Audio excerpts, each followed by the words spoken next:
Welcome to the Dowden Podcast. I'm your host, the official CRG, and we are going to talk about the top 3 most haunted places in Florida.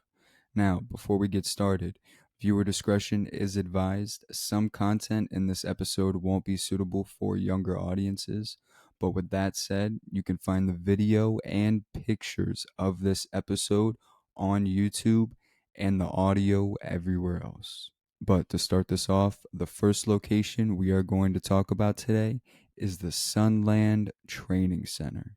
Now, the Sunland Training Center was initially known as the W.T. Edwards Tuberculosis Hospital. The Florida government opened multiple hospitals in the 1950s to isolate and care for patients with tuberculosis. But in the 1960s, tuberculosis became less of a public issue as antibiotics grew strong enough to tackle the disease, making the hospitals unneeded. The state then converted the facilities into mental institutions, and they were renamed the Sunland Training Center. Now, although there are multiple locations located throughout Florida, the one we're going to talk about today is the Sunland Training Center in Orlando, Florida. This location was known for its horrific conditions and maltreatment of patients, even escalating to physical abuse and torture. Rodents and pests bit both the staff and patients, and one patient even stated she sometimes woke up to rats in her own bed.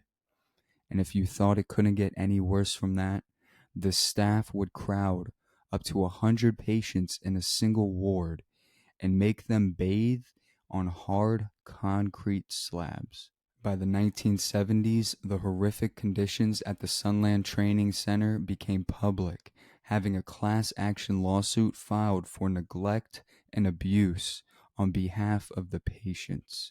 Ultimately, the center was forced to close, which they did in 1983, ending an era of torture and abuse.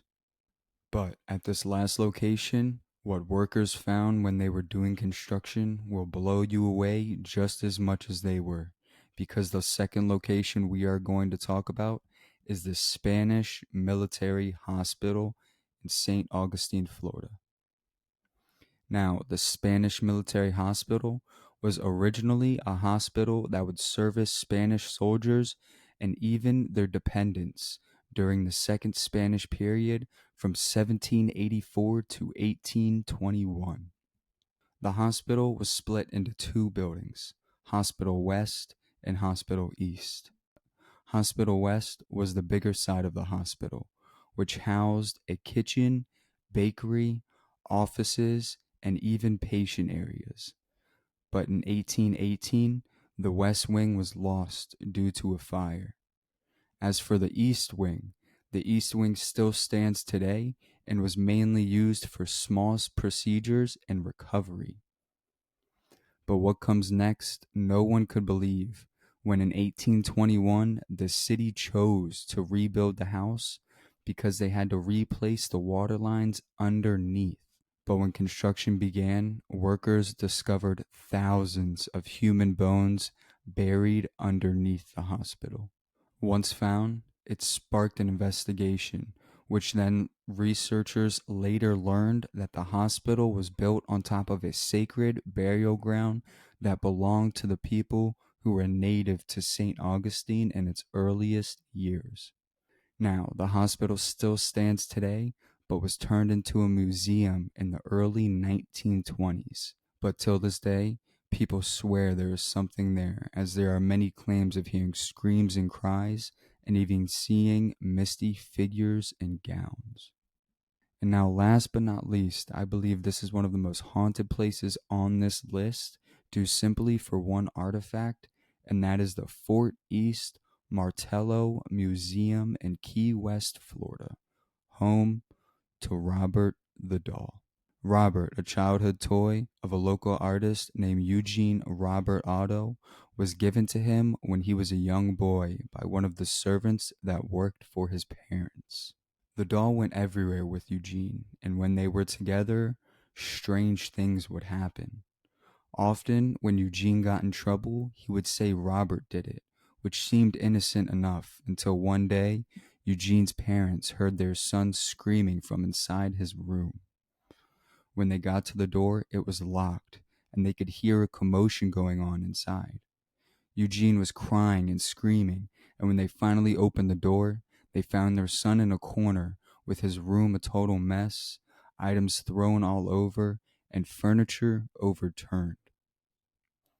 Eugene's parents finally took Robert away, but years later, Eugene retrieved Robert back and kept him throughout his adulthood. Today, visitors from all over freak out when they try to get pictures of Robert because their cameras mysteriously malfunction. And it is also known that Robert constantly changes his position in the display case he is held in today. So, with that said, if you guys really like this content and want to see it past October and maybe even carry on to do all of the states and all the top 3 haunted places in each state, make sure you drop a like on this episode, you share, and subscribe. But today's quote is by a painter named Terry Kobus. He once said, "It is never too late to be what you might have been." I appreciate you guys tuning in. You can follow us on YouTube, Spotify, and Apple Podcasts. And this is the Dialed In Podcast.